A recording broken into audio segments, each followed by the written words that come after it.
Xeen just added 2 new prime lenses to the Meister collection. Let's check them out. This is a Cinity Gear News video supported by B&H and CVP. Hi guys, I'm Johnny from Cinity and I'm here with Nathan, and Nathan is working with Xeen. Nathan, how are you? I'm great, thanks. I'm enjoying the show. Optimistic person.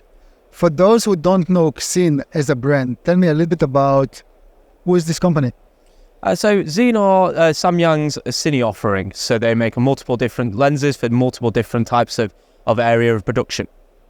And are you ready for a little quiz?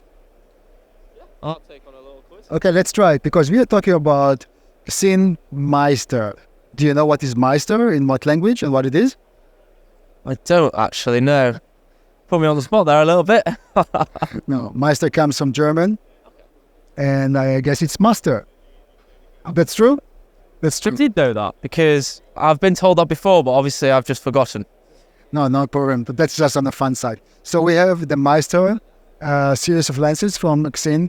Let's try to break it down. First of all, about the focal length. Tell me a little bit about this. Okay, so the Xeen Meisters, when they first launched, they had a 35mm, a 50mm, and an 85mm. And they've recently, as in only the last couple of weeks, released a 14 and a 24mm. So now gives you a full range of lenses, so you can now film any of your landscapes, right up into those lovely close portrait shots. And those lenses are targeted to what type of audience? Because obviously, Xeen or Samyang, they also have other lenses that are targeting filmmakers. Okay, so these are offered, sort of targeted for the sort of professional area for cine cameras and things like that. They have the larger size of lens. They have the T-stop of 1.3, apart from the 14, which is 2.6. So these are really designed for that pro end of filming, and they do perform very, very well within that sort of area as well. So that means that optically, they are superior to any other Xeen lens in the market? I can't say that, no, but they are competing with some of those very high-end, very expensive cine lenses. And one thing that I do always point out about them is they are very usable at their T1.3. Some lenses, they are very harsh drop-off, so you've got a very sharp focal point, but then either side of it, it's a very steep drop-off, whereas this has a nice range of focus either side. It almost like allows you to ramp it, so hitting your focus mark is quite a lot easier, even when you're using Super 35mm with an 85mm lens. You know, it's an equivalent of 125 to 130mm. Your focus distance is very small, and so being able to hit the mark can be quite difficult. But this does make it a lot easier. What mounts are we talking about? So it comes in EF, E, and PL mount. And in terms of construction, are those plastic or metal? Oh, it's made of metal. They've got some weight behind them. They're constructed very well. They feel very good and very professional. Feels like there's a lot of glass in there, because there is. A lot of aperture blades as well, so you get really stunning look, really stunning colour, and great control of light. When it comes to a sensor coverage, what we're talking about here? Oh, this full frame. They offer full frame. They can go up to 8K resolution as well. And also they're coated in something called X-coating, which is something that is across the entire line of the lenses, which means they are somewhat matchable to each other, within reason, of course.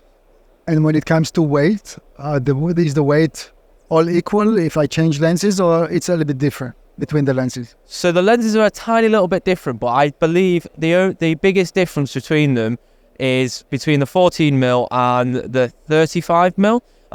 Which is only a couple of 100 grams, but in general, they're all the same sort of form factor, or same sort of size of lens, all very similarly balanced. And like I said, there's probably only about 100 or 200 grams in it.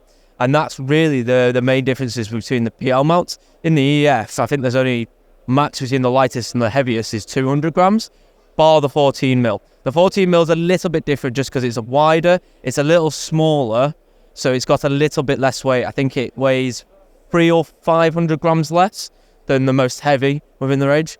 But again, for gimbal work, they're still very bounceable. You know, they're not very front heavy, and then some are back heavy, so the parameters and bouncing isn't an absolute chore. It's still relatively easy, which is very nice to have on a cine lens. When it comes to the positioning of the gears for focusing and aperture, are those on the same place? So I don't, when I'm using a photo focus, do I have to also adjust the photo focus, or no need for that? Yes, they're all in the same place on all 5 lenses.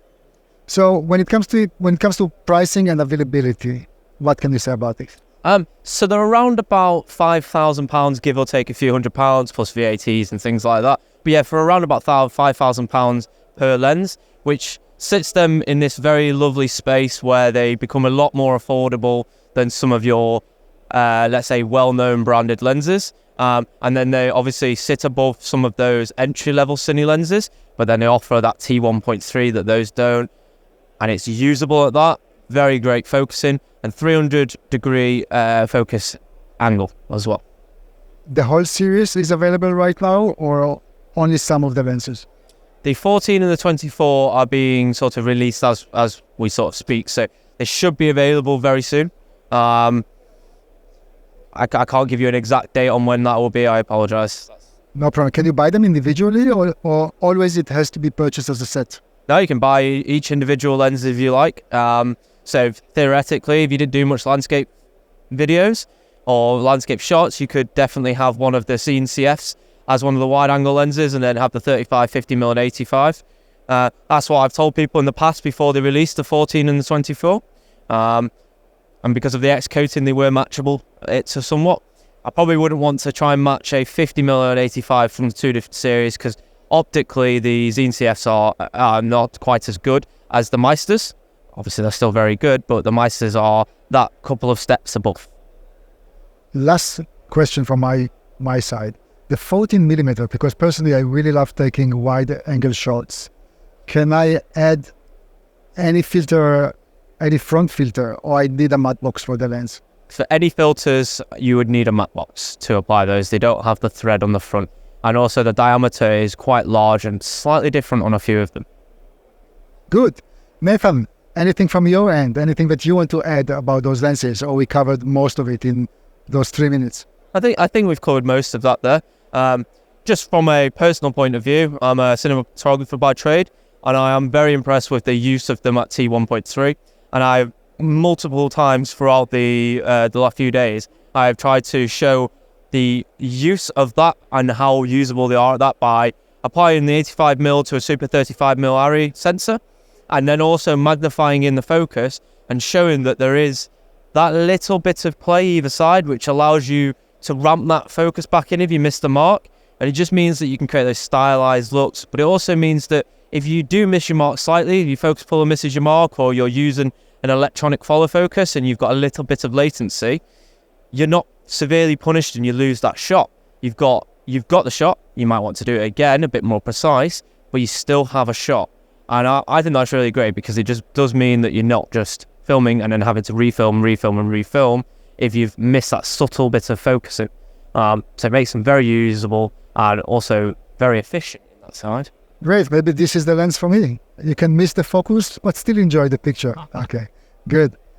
Guys, before, Nathan, thank you very much for your time. Right, yeah, thank you very much for interviewing me. Thank you. And guys, thank you very much for watching. And please don't forget to subscribe to our YouTube channel. Thank you.